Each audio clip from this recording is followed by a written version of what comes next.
国际消息，咱要来关心的是，这个罗西亚的反对派的头人纳瓦尼对关的所在失踪，即马时间已经咧要一礼拜啊。美国即马是特别关注这项消息。纳瓦尼原本应该伫莫斯科当兵一个流放所在2年，不过伊团队已经甲伊失去联络将近1礼拜。因网所掌握到的流放所在监管人员得到的答案是找无这个人。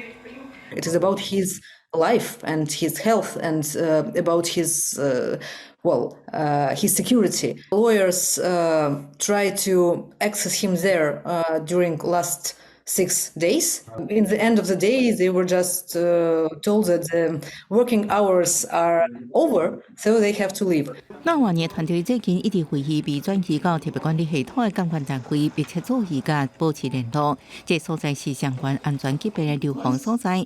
伫俄罗斯刷犯人用铁路载人过程要几啊礼拜。团队表示，目前无法度掌握伊是毋是已经刷到新的所在。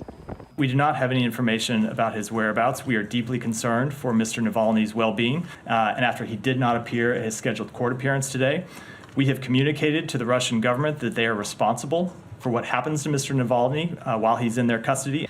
纳瓦尼今年8月被认定犯成立假制造极端组织罪行，原本的违反假释规定，早期甲藐视法定罪9年徒刑，搁延长19年。伊团体认为纳瓦尼失踪甲最近俄罗斯总统普京宣布要竞选连任有关系。